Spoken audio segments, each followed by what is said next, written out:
Alright, how's everybody doing today? Hotep. Okay, we should be live here on Facebook Live and on YouTube. Alright, how's everybody doing? Hey, this is Michael Imhotep, founder of the African History Network, host of the African History Network show. I'm a talk show host, researcher, lecturer, and writer. It is Tuesday, July 23rd, 2019, and we're live. Hope everybody's doing well today. My days are mixed up because I was in Atlanta this past weekend for the 8th annual Liberated Minds Black Homeschooling Education Expo. I was a speaker there, presenter there on Sunday, July 21st, and I was there all 3 days. So it's been busy. I got back to Detroit Monday night, and I'm still trying to get back in the swing of things. My days are mixed up. So, how's everybody doing today? Share this broadcast on your Facebook page. Invite your friends to tune in also. Okay, so yesterday I saw this story. I'd been, following the developments with the R. Kelly case and the federal charges that came down July 12th. And I knew those federal charges were coming because I saw a couple of stories a few months before that talking about how Homeland Security was investigating R. Kelly for violations of the Mann Act and interstate sex trafficking, things like this. Okay, so I knew the federal charges were coming down. So I was trying to stay abreast on news stories, and I saw the story from Blavity.com Monday evening. Okay, and it dealt with R. Kelly's crisis manager, whose name was Darrell Johnson, and he did an interview with Gayle King on CBS Monday morning. Okay, and in the interview, and I'm going to go to the article from Blavity.com. They've updated the article since then. The name of the article: R. Kelly's crisis manager resigns after saying he would never leave his daughter alone with someone accused of pedophilia. All right, so I read the original article, and it was saying that Darrell Johnson said that he would never leave his adult daughter, who is in her 20s, alone with someone who had been accused of pedophilia. So right then, when I heard that, and I hadn't even seen the interview that he did with Gayle King, I read the article. I'm sitting back looking at this. I'm saying, wait a second, is this the same guy he's supposed to be defending, and he's saying that? And then I was wondering, how's he going to be able to keep his job and keep going out here trying to some extent defend R. Kelly and manage this crisis? And he says something like that. Okay, so he's not R. Kelly's attorney. Okay, R. Kelly's attorney is Stephen Greenberg, and you've heard me talk about this before. Go check my YouTube videos. You've heard me talk about Steve Greenberg before, because I said, R. Kelly needs a new attorney. Okay, now I think he belongs in prison. Okay, but he needs a new attorney also. But let's look at the original story. Okay, and since reading the original story, I went and watched the interview that Darrell Johnson did with Gayle King Monday morning on CBS this morning. Okay, but in a surprising interview with Gayle King on CBS this morning, R. Kelly's crisis manager Darrell Johnson told Gayle King how the singer R. Kelly is doing in jail and revealed his personal opinions about the artist. Now, Darrell Johnson, who according to USA Today is part of R. Kelly's inner circle, sat down with Gayle King on Monday, July 22nd, 2019, following R. Kelly's arrest and jailing on July 11th. Yeah, that was July 11th. He was arrested on federal charges. Associated Press is an article from July 12th, 2019 that I'll talk about briefly as well. Feds bring new sex crime charges against singer R. Kelly. Okay, so R. Kelly is being held without bond at Chicago's Federal Metropolitan Correctional Center for indictments in Illinois and New York. Now, in a tweet, CBS this morning noted that the singer will appear in court next month in Brooklyn to face 18 sex crime charges, including child pornography. Okay, so this case is going to be totally different than the 2008 case. And then also, as Black America Web reported, Sparkle's niece, who was the subject of the video in the 2008 trial, she is now cooperating with the authorities. Okay, so that's another development. Okay, so this is going to be these trials and these charges are very, very serious. Okay, let me try to pull this up here also. Just a second here. All right, let's continue. Okay, how's everybody doing? Share this broadcast on your Facebook page. Invite your friends to tune in also. We're broadcasting on our YouTube channel also. Michael Imhotep, IMHOTEP on YouTube. So blackamericaweb.com has an article, R. Kelly's Crisis. Let me see, not that one. It was a different one that I wanted. We'll pull that up. I think I have that one up also from blackamericaweb.com. Also dealing with Sparkle's niece cooperating with authorities now. Okay, I think there's a link in this article to that also. Okay, so I'll pull that up as well. All right, let's go back to the one from Blavity. Okay, so Darrell Johnson in the interview with Gayle King said that I am concerned about Mr. Kelly. He said when asked if he was under suicide watch, Darrell Johnson said, quote, I would assume at this point he is. Mr. Kelly is a mess. Now, R. Kelly's manager went on to dispel rumors, or his crisis manager, it's not his manager, it's his crisis manager, went on to dispel rumors that the singer was faring well in jail, reminding people that R. Kelly cannot read, write, or watch TV. He said, quote, it's almost like a jury has convicted him. It's almost like a jury has convicted him. Let's see.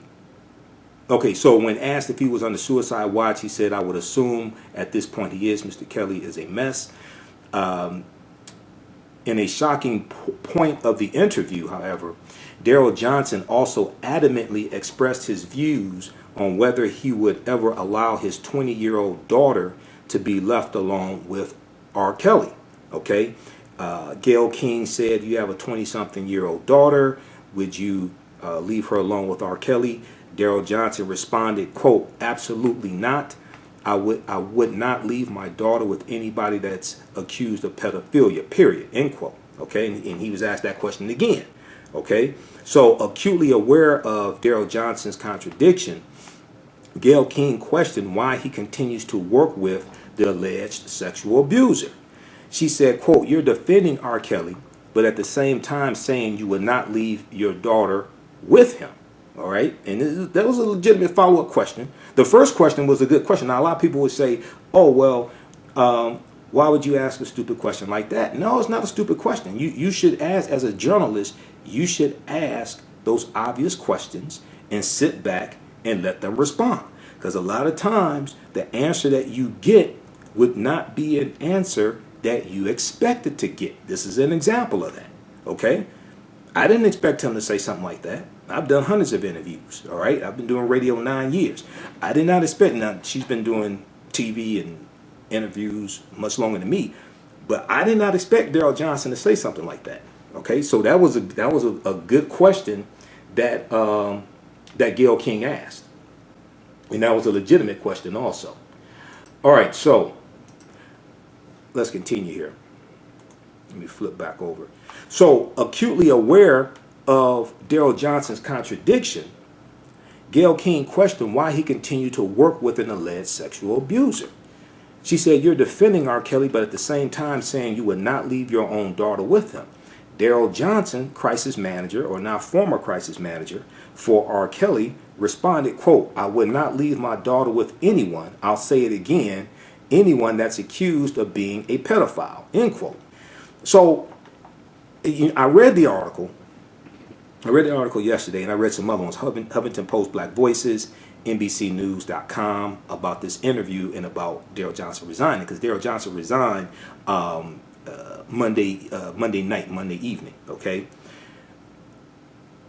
but I went and actually watched the interview that Gayle King did also, and after watching the interview that she did Monday morning, I'm sitting back trying to figure out how is he going to keep his job? How is he still going to be able to go out here and defend R. Kelly, right? After saying something like that. Now, the other thing is that we have to keep in mind, and to be fair, the Darrell Johnson came aboard to be the crisis manager for R. Kelly before these federal charges hit. These federal charges came down on July 11th. And Associated Press reported about them on July 12th. So between July 11th, July 12th, these federal charges came down. And it looks like R. Kelly was indicted on July 12th. When these federal charges hit, that really took things to a whole nother level. Okay, so just to be fair, those federal charges hit after Darrell Johnson came aboard. It could be a situation where, even though what Darrell Johnson was saying was absolutely correct, in the back of his mind, he could also have been somehow looking for some type of exit strategy to say, you know, how can I get out of this and save face? So I'm not saying his response, I firmly believe he would not leave his 20-year-old daughter with R. Kelly. But at the same time, after these federal charges hit, and this took things to a whole nother level, he may have been trying to figure out, look, is this something I really want to be a part of? Now that this has been taken to a whole nother level, so at some point, it's possible he may have also been looking for some type of exit strategy as well. Okay, so he got one. So now he resigned last night. So if we go back to the article from Blavity, let's see, let me scroll back down here.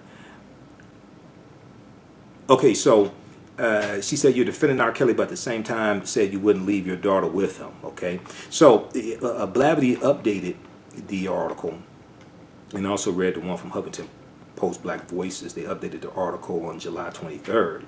R. Kelly's crisis manager resigned hours after he told Gayle King he would not trust the singer around his own daughter.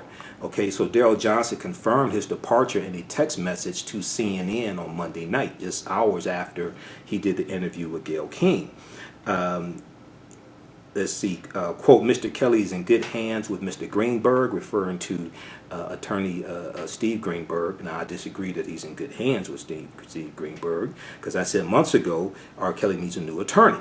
All right, when Steve Greenberg was interviewed by ABC News Nightline, and he talked about how neither he nor R. Kelly had watched Surviving R. Kelly in its entirety, yet he's out here trying to defend him.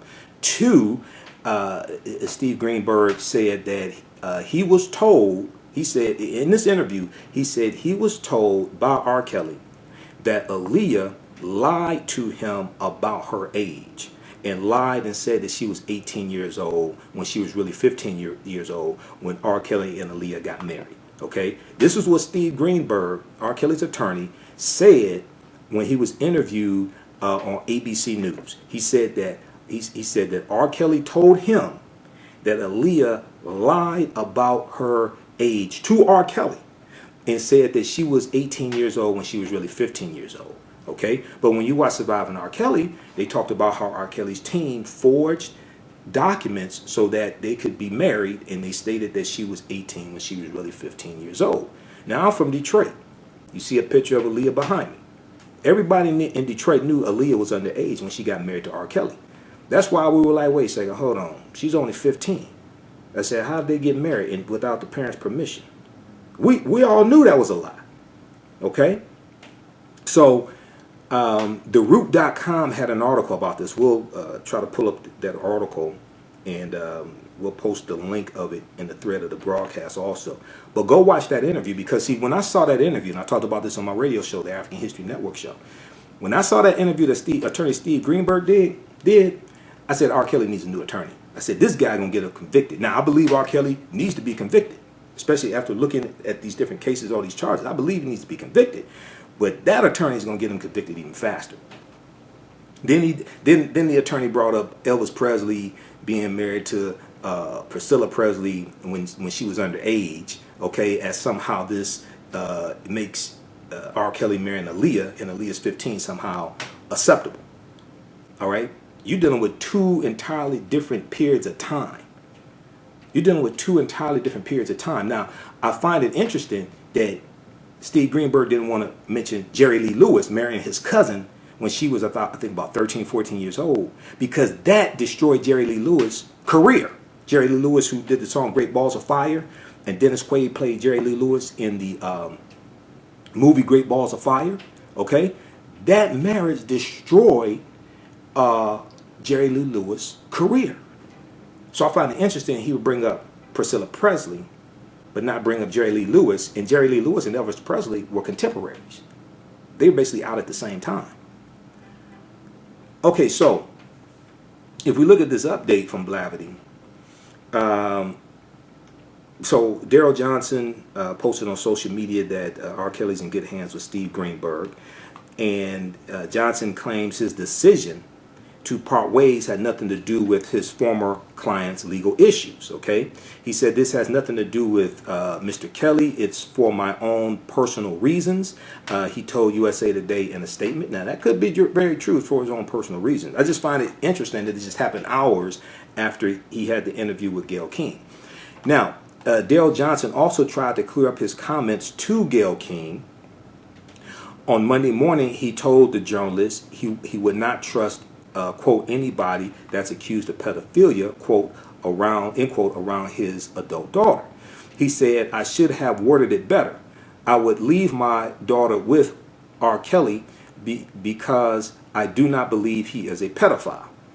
Okay, this is so he was asked at least twice. Okay, and then just like Trump, he doubled down in this statement in the interview. Okay, we're going to post a link to the interview. Go watch the full interview. Okay, because Gayle King followed up with them, gave him an opportunity, and he doubled down. All right, but now after he parts ways, he said, I should have worded it better. He said, I would leave my daughter with R. Kelly because I do not believe he is a pedophile. Okay, but he didn't. He was given the opportunity during the interview to clear it up, but he didn't clear it up.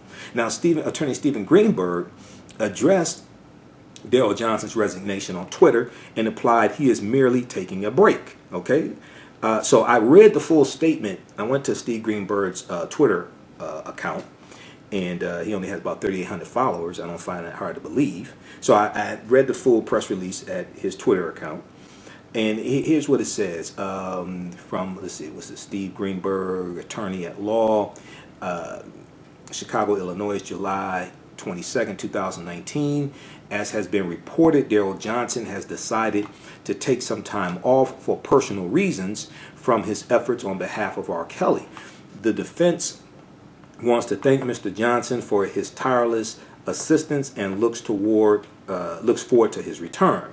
He shares our confidence that this is an unprecedented assault against R. Kelly by others for their own personal gain and in the innocence of R. Kelly. Okay, and then he goes on to say there will be no further comment. All right, so this is from R. Kelly's attorney, Steve Greenberg, who has, what is it? Let's see here, 3,334 followers. So somebody watching this maybe will follow him, and maybe he'll get some more followers. Okay. All right. So. So that's the statement from R. Kelly's attorney. All right. Now, what I find interesting is that in Darrell Johnson's statement, he ain't saying anything about returning. Okay, if this is his full statement that I'm reading, right? He said this has nothing to do with Mr. Kelly. It's for my own personal reasons. He told the USA Today in the statement. If I'm reading all this correctly, he didn't say anything about returning. Stephen Greenberg said we look forward to him returning. Darrell Johnson didn't say anything about returning. So we'll see how this plays out. All right. If we look at the article, we'll come and share some of your comments here in just a minute. Okay. How's everybody doing? Share this broadcast on your Facebook page Invite your friends to tune in, and also on our YouTube channel. So we're on our Facebook fan page, The African History Network, The African History Network. Those just tuning in, I'm Michael Imhotep, founder of the African History Network show, founder of the African History Network. And we're broadcasting on my YouTube channel also, Michael Imhotep, IMHOTEP. Let's see. So I just got back in Detroit Monday night. I was in Atlanta this past weekend. And the NAACP National Conference is taking place right now in Detroit. So I will be at the conference for the Democratic Candidate Forum on Wednesday, July 24th. This kicks off, I think, 8 a.m., 9 a.m., something like that, so I have to be there early. So I've already registered for that. So I'll be there Wednesday morning. If you're in Detroit, I hope to see you there. And you probably register at naacp.org. We posted information on our Facebook fan page. I guess people can still register for it. It's free to attend. And I'm going to be reporting on it later in the day, probably throughout the day. I'm going to try to Facebook Live some of it if they'll let me do that, and give you some reports and updates throughout the day as well. So stay tuned for that also. Okay. All right. Let's go to, let's see here. We'll go to some of your comments here in just a minute. And African American business owners, post the name of your business here on the thread of the broadcast. We'll let you know how you can advertise with the African History Network. Email us at customerservice@africanhistorynetwork.com. Customerservice@africanhistorynetwork.com. All right, if we look at the article from Huffington Post Black Voices, they have a really good article here, and we'll post it on the thread of the broadcast also. This is entitled, R. Kelly's Crisis Manager Resigns After Saying He Would Not Leave His Daughter with Him. Okay, and I just want to hit some things that are not redundant. Johnson went on to insist that this was not a contradiction to publicly defend R. Kelly against federal and state charges alleging he sexually abused girls and young women and paid off the family of a girl who appeared with him in a child sex tape. Okay, so this is something that was also reported by thegrio.com, and we'll come to that in just a minute. We'll come to that in just a minute. That the family of the niece of Sparkle was allegedly paid off by R. Kelly for her not to testify. Okay, now Johnson, let's see, Darrell Johnson later tried to walk back the comments, telling USA Today, quote, that I should have worded it better. He claimed he meant to say I would leave my daughter with R. Kelly because I do not believe he is a pedophile. All right.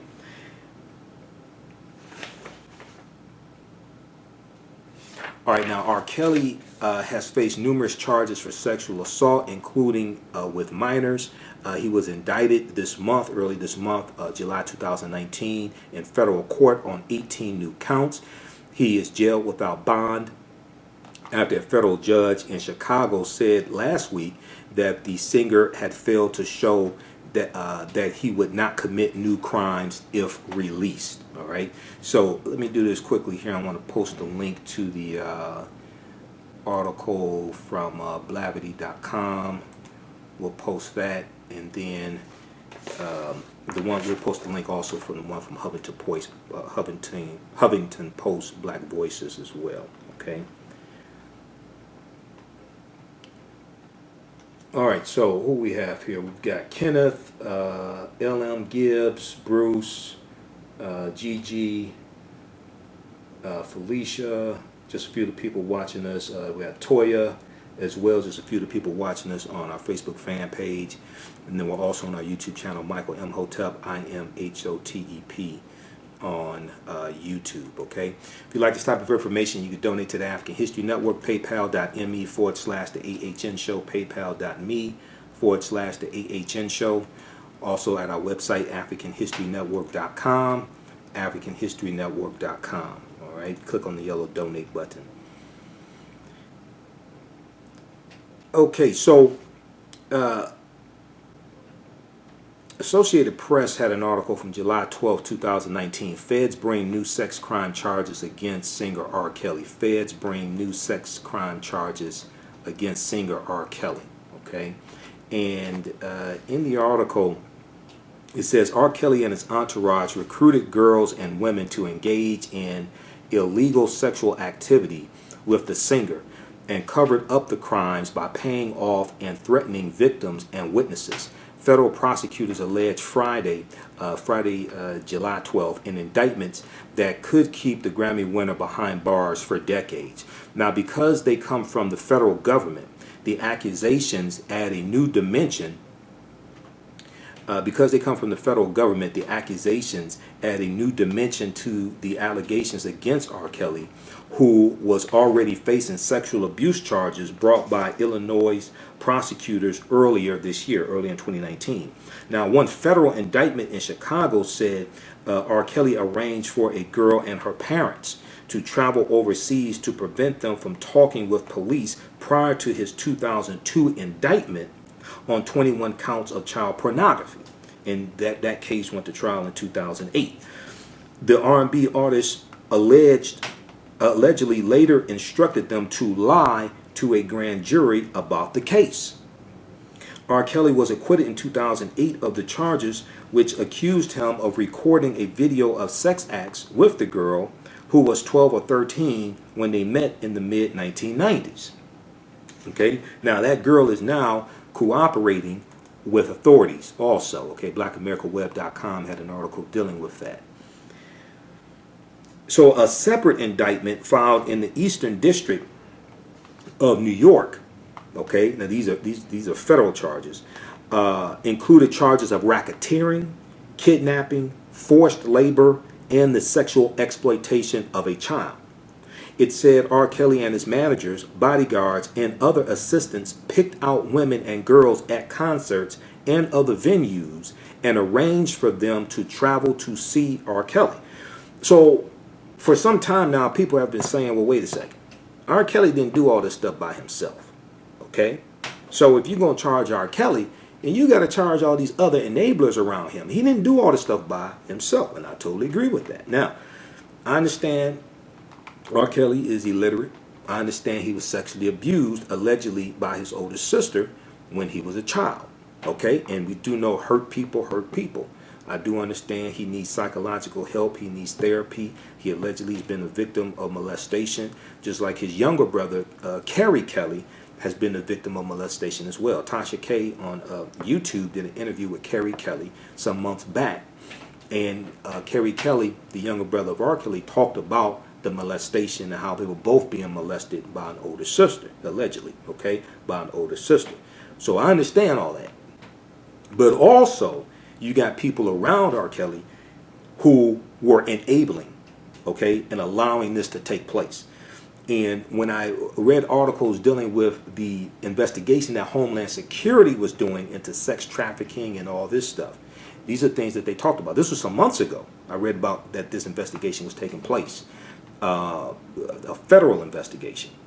Okay, so it said that, so the indictment in the Eastern District of New York included charges of racketeering, kidnapping, forced labor, and the sexual exploitation of children. Okay, and let's see, I'm not sure why this is fuzzing up on us. The broadcast is fuzzing up on us on Facebook, but we're trying to make it through this. Okay, so hopefully we're still there, and we're also on our YouTube channel, Michael Imhotep, IMHOTEP, on YouTube as well. All right, so it said R. Kelly and his managers, bodyguards, and other assistants picked out women and girls at concerts and other venues and arranged for them to travel to see R. Kelly. They also set rules the women and girls had to follow, including not leaving the rooms, even to eat or to go to the bathroom, without R. Kelly's permission, calling the singer, quote-unquote, daddy, and not looking at other men, the indictment alleges. Now, if you watch Surviving R. Kelly, and I watched it twice, I also watched the follow-up that was done some months later. The women interviewed who are making these allegations against R. Kelly, these are things that a lot of them said.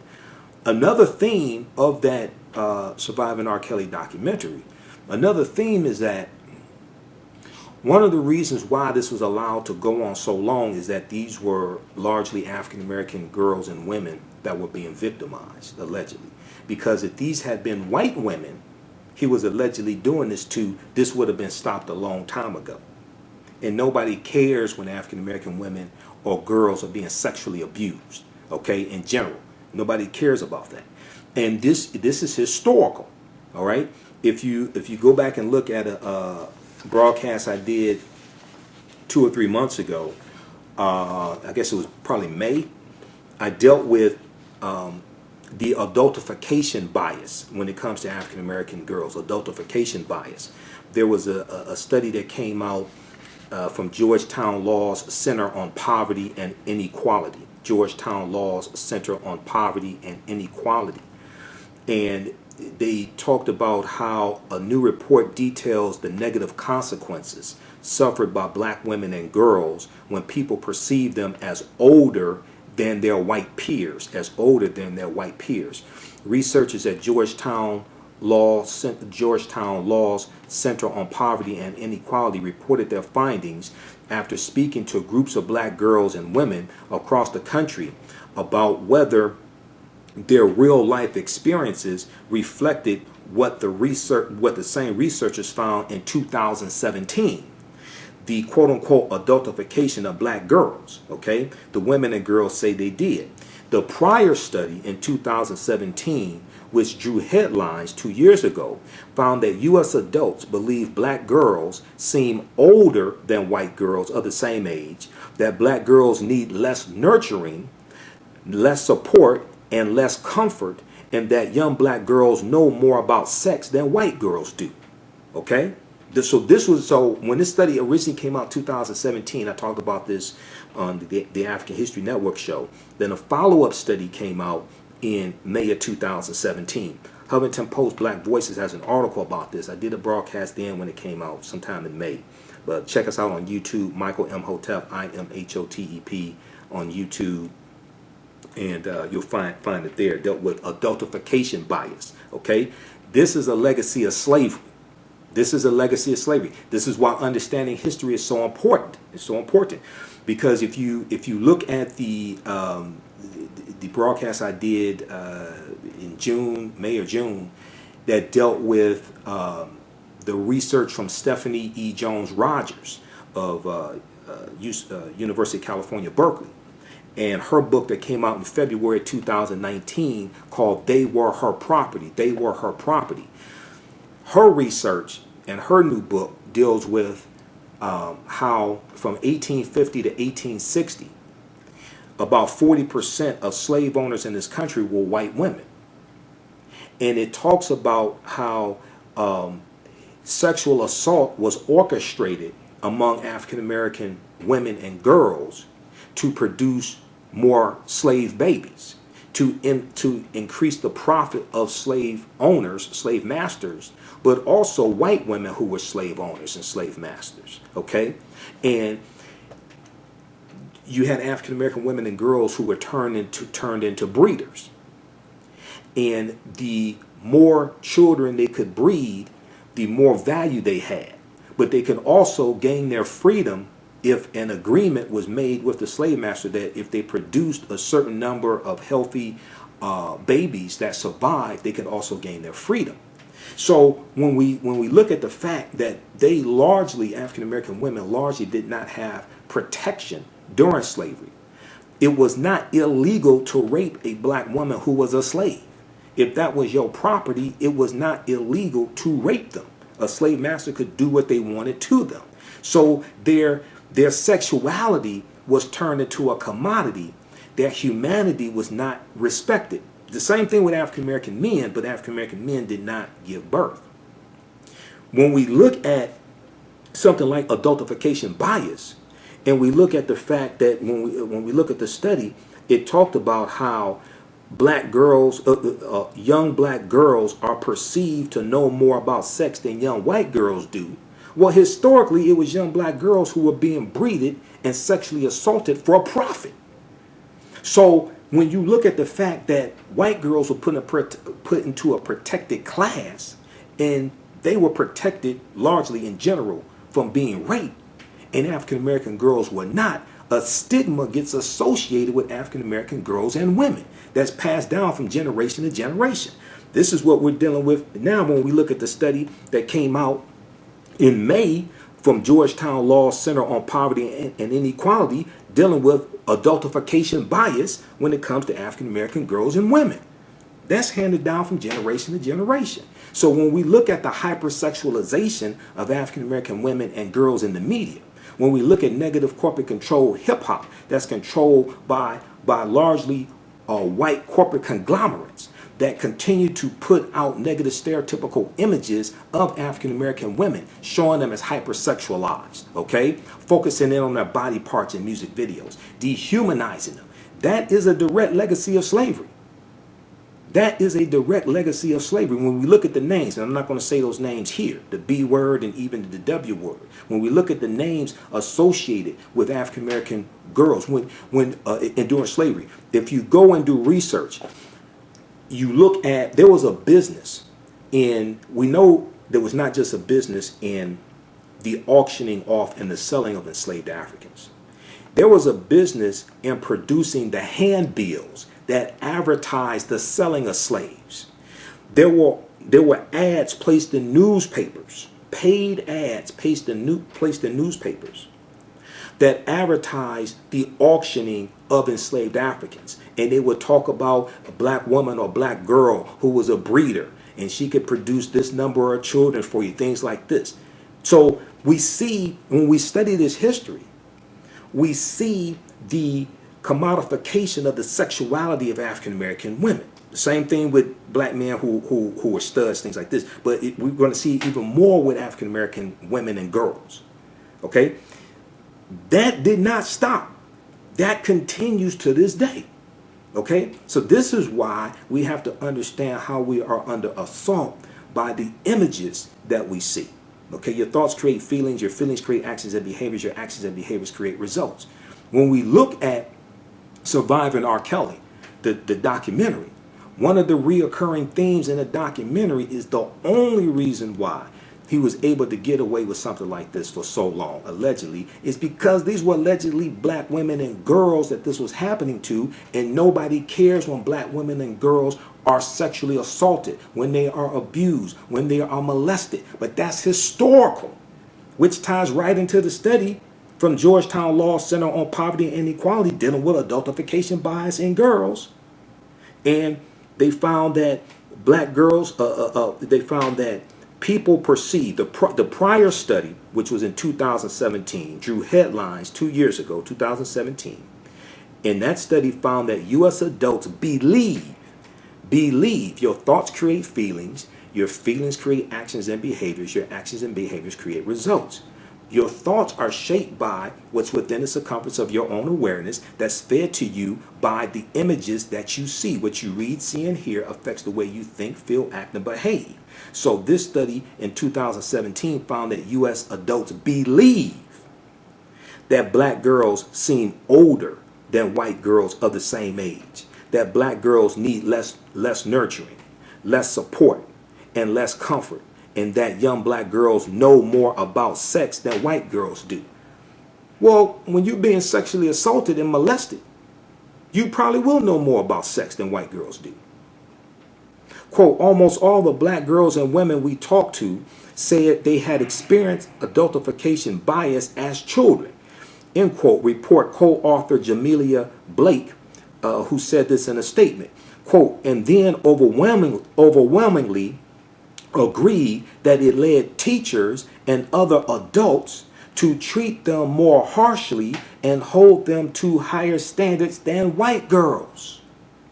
This is a direct legacy of slavery and the mistreatment of African American women during slavery. Now, what we have to understand is that when we look at research from people like Dr. Rachel Yehuda, and we look at the field of study called epigenetics, epigenetics deals with how trauma is passed on from generation to generation, okay? Because of traumatic experiences that you go through. It can be witnessing a murder. It could be surviving the Holocaust. It can be surviving sexual assault, things like this. What it does is it alters your DNA. It alters the FKBP5 portion of your DNA, and it causes elevated stress hormonal levels. And you can pass on altered DNA to your offspring and future generations. This field of study is called epigenetics, EPIGENETICS, epigenetics. Research Dr. Rachel Yehuda. I read her paper that she has at the New England Journal of Medicine on their website. So she's a pioneer in this study. Okay? So she did research with Jewish Holocaust survivors. And she found that the survivors of the Jewish Holocaust, like in Germany, things like this, she found that they had elevated stress hormonal levels, and they passed on this elevated stress hormonal levels and altered DNA. They passed it on to their offspring. So if this happened during the short period of time that the Holocaust took place, I'm not trying to minimize the Holocaust, okay? But I'm comparing that to 246 years of enslavement of African people in this country, okay? If that happened to Jewish Holocaust survivors, then what do we think happened to African people who were enslaved for 246 years in this country, and then after that dealt with decades of Jim Crow, segregation, and terrorism? What do we think happened there? Okay, so we have to understand this. This stuff is real, and this is a legacy of slavery as well. So when people talk about reparations, they're talking about repairing the damage. Reparations is not just a check. Reparations is not just a check. We're talking about repairing damage that was done. This is why I've said before, and when I was speaking at the Liberated Minds Black Homeschool and Education Expo in Atlanta this past weekend, I spoke Sunday, July 21st. My presentation was dealing with 6 principles of political self-defense and how public policies impact the economic condition of African Americans. This is why I said I'm all for reparations, but one, we need to learn how to make legal arguments for reparations, because most of these arguments are not legal arguments for reparations. Two, if we ever get reparations, the majority of the compensation should not be in the form of money, because if we all got $1 million a day, white people will have it all back this time next week, and the only thing we would have done is stimulated their economy. Each year there's an economic portion of the Black Homeschooling Conference, and that's on Sunday. So each year we talk about how African Americans spend 97% of our dollars with people that don't look like us.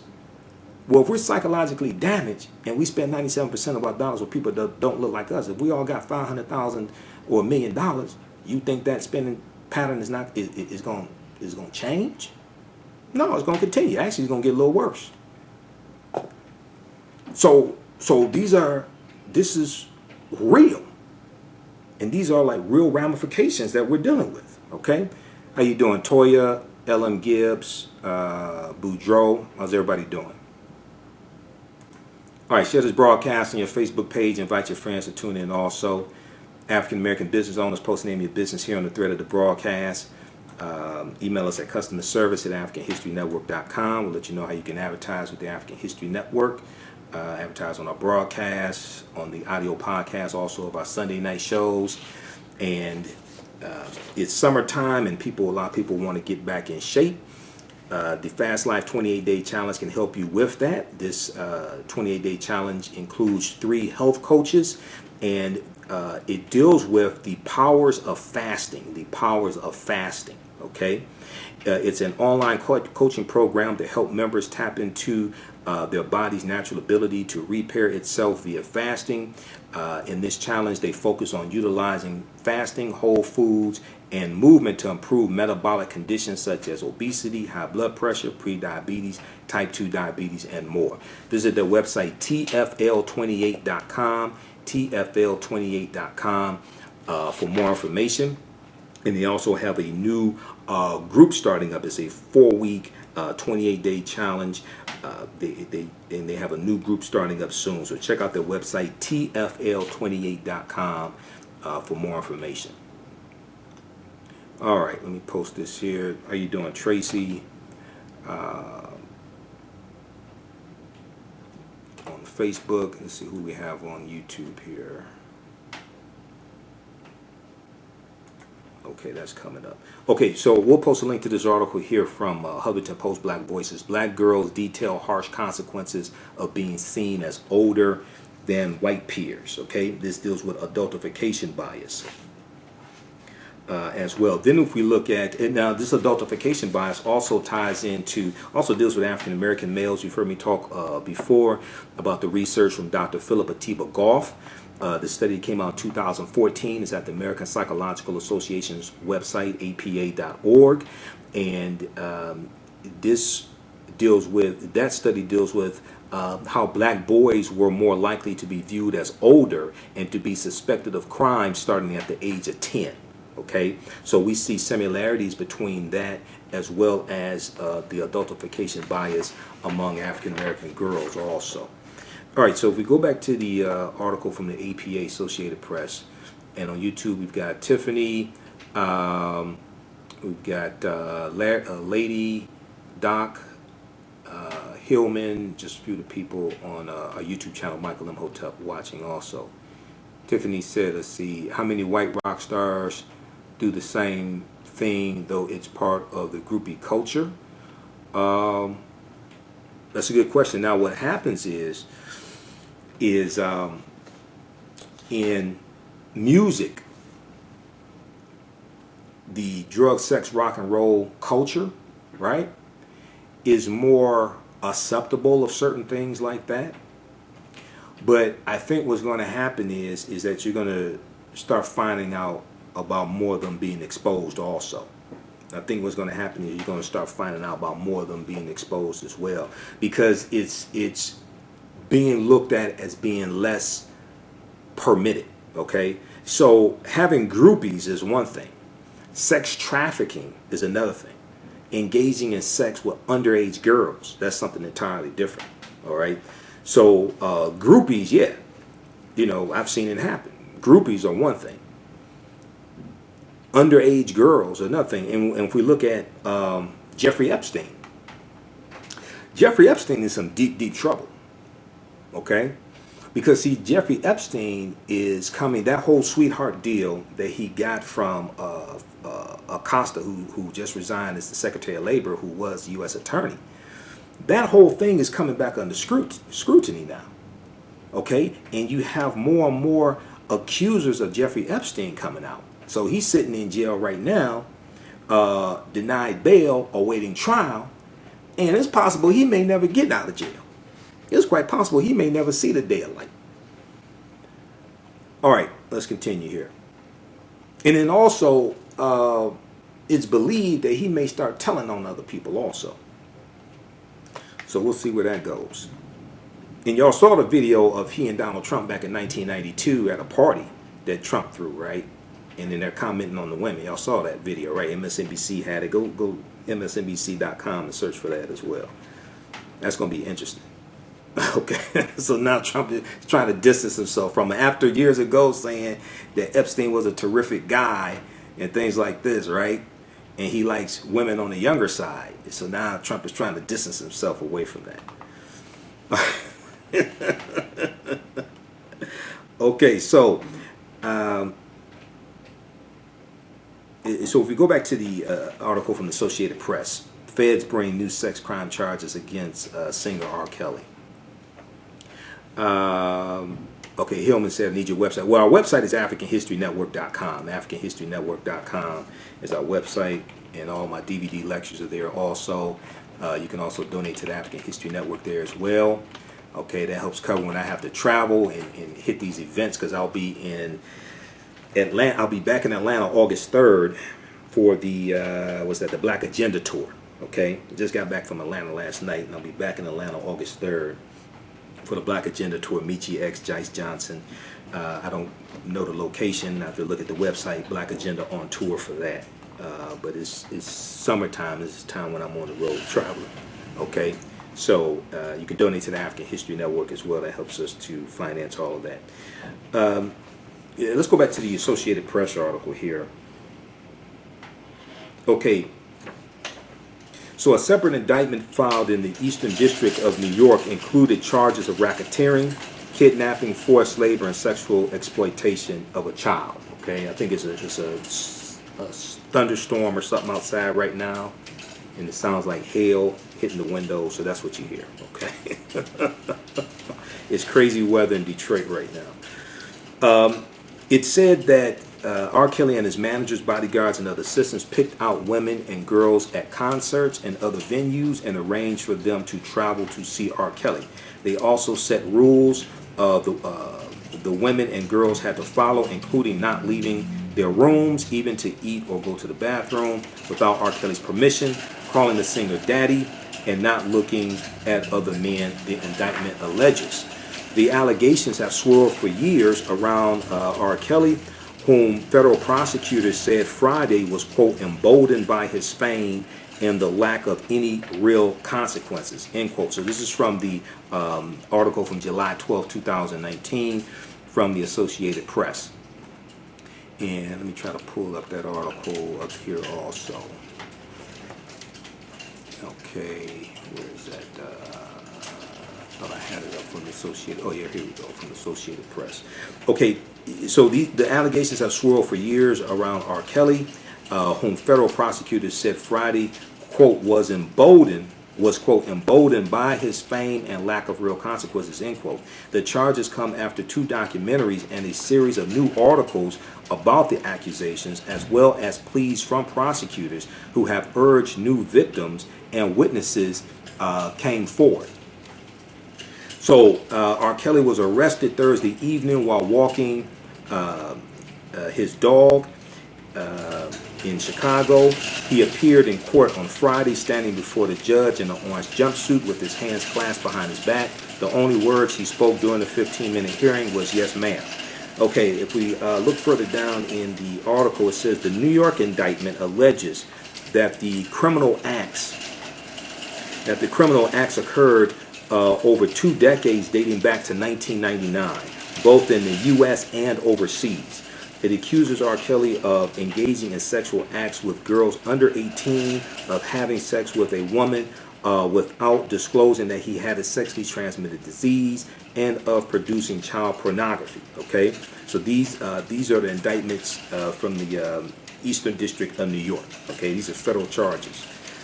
Now the Chicago indictment charges R. Kelly with child sex crimes, including producing child pornography and conspiracy to defraud the U.S. government. Okay, child pornography and conspiracy to defraud the U.S. government. And let me try to scroll up to this.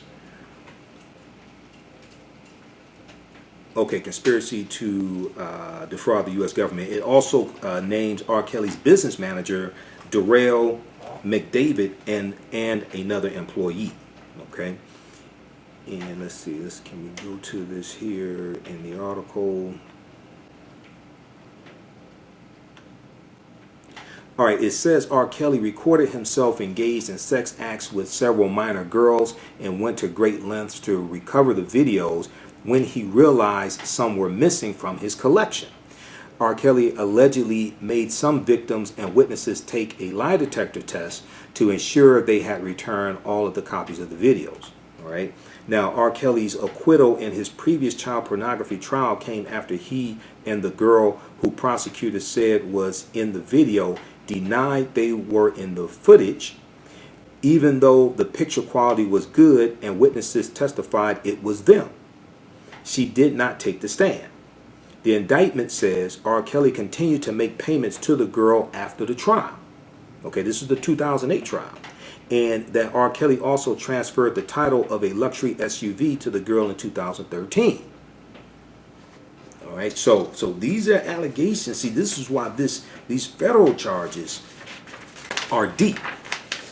Okay, so check that out. Associated Press, feds bring new sex crime charges against singer R. Kelly. There's more to it. You can check that out also. Now, thegrio.com had an article that dealt with getting back the tapes. I'm going to try to bring that up also here. We'll post a link to that as well. I thought I had that up. Okay, we'll go back to this. Let's see here. We'll go back to that. Let's look at some of your comments here. Okay. Henry Broadnack's contact me. Okay, email me at customer service at africanhistorynetwork.com, customer service at africanhistorynetwork.com, Henry as well. The African American business owners, post the name of your business here on the thread of the broadcast. We'll let you know how you can advertise with the African History Network. Our current promotion is get 2 months for the price of one. And we take your 30-second and 60-second audio commercial, put into the audio podcast of the broadcast we do throughout the week, and also our Sunday night show, the African History Network show. And we're on 8 different podcast platforms also, right? Okay, let's see. This is running slowly for some reason. I'm not sure why. Let's try to pull this up on the other laptop. There was an article from thegrio.com I wanted to go to. And then this all ties into the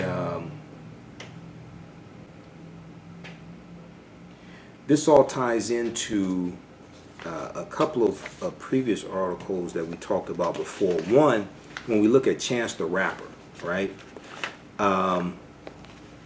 Chance the Rapper, and I like Chance the Rapper. Okay, so it's not a tech on Chance the Rapper, but this is looking at what he said.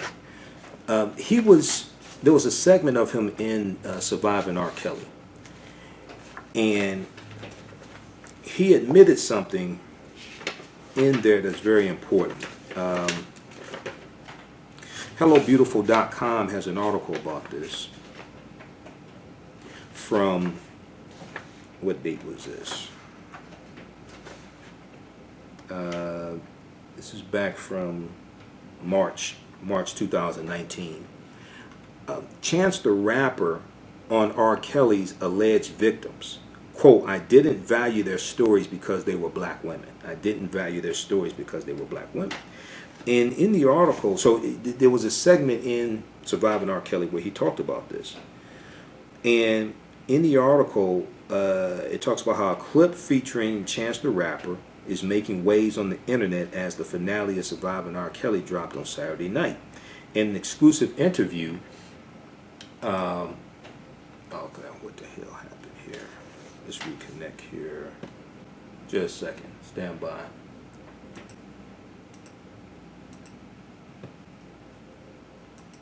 Hold on, stand by, everybody.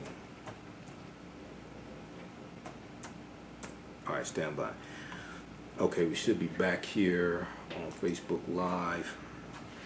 Okay, so a clip featuring Chance the Rapper is making waves on the internet as the finale of Surviving R. Kelly dropped on Saturday night. In an exclusive interview for Cassius, former Interactive One VP Jamila Lemieux sat down with a Chance the Rapper in May 2018 to discuss a range of topics, including his past collaboration with R. Kelly. Okay, and it's in that segment that this discussion came up. All right, so in this segment, Chance the Rapper, a Chicago native, apologized for working with the I Believe I Can Fly singer and explained why he did it at the time. And he said, we've been programmed to be really hypersensitive to black male oppression. Okay, it's just prevalent in all media. And when you see N-words getting beat up by the police, it's men. Now, Chance the Rapper said this in the interview. He went on to say, quote, that's a scene you see. Slavery for a lot of people. They envision men in chains, he said. He went on to say, quote, but black women are exponentially a higher oppressed and violated group of people just in comparison to the whole world. Maybe I didn't care because I didn't value the accuser's stories because they were black women. Okay, so this, once again, this goes to adultification bias that I was talking about.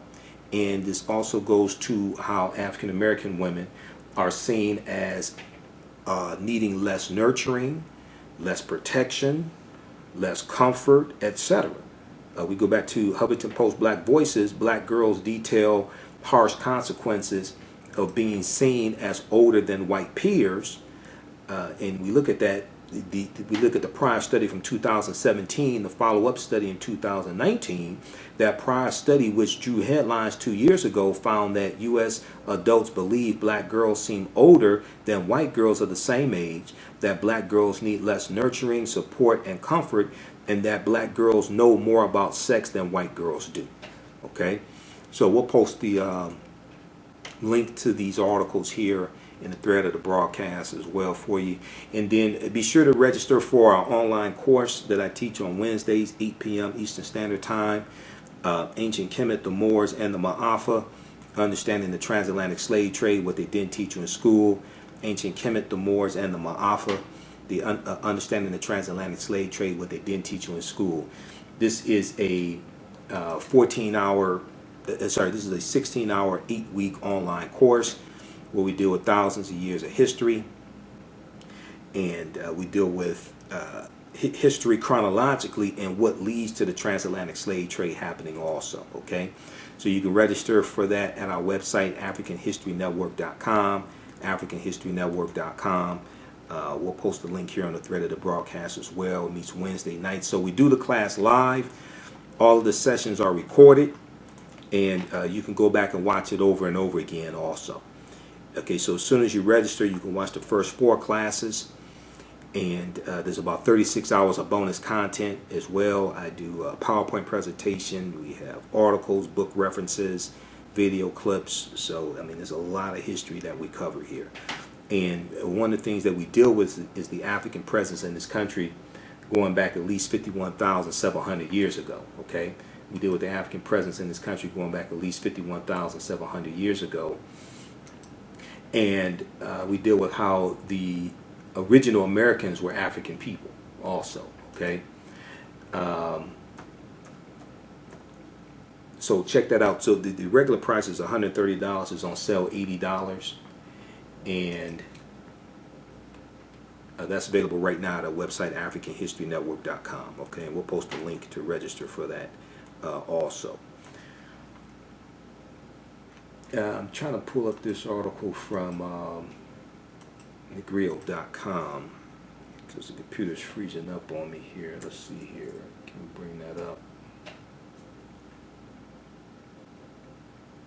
But there was a article that I just saw dealing with how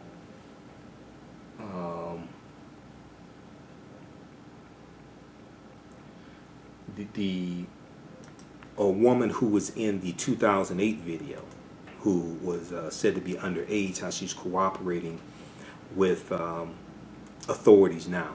Okay, so we'll post that link also, because this doesn't want to come up right now. All right, signal went out. Okay, yeah, it should come back here on. It should come back here on Facebook.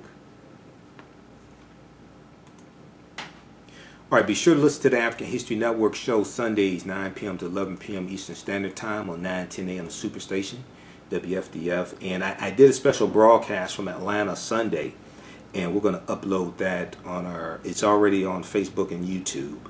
We're going to upload that in audio podcast format also. Okay, so we'll get that uploaded today.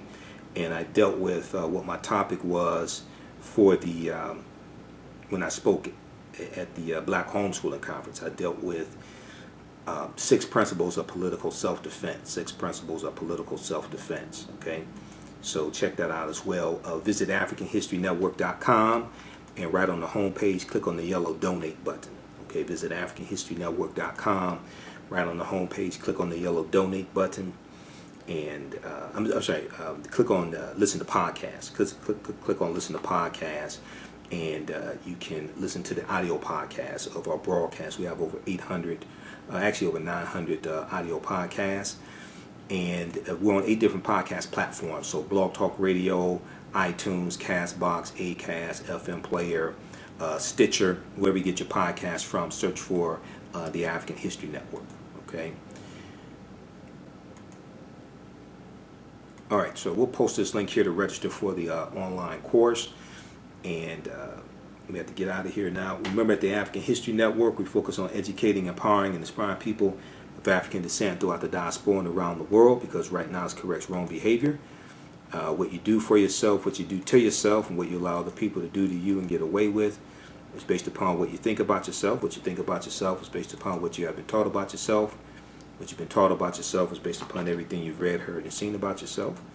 Remember, right now it corrects wrong behavior. It's not over till we win. We'll talk to you next time. Peace. Wakanda forever. We'll talk to you next time. Peace.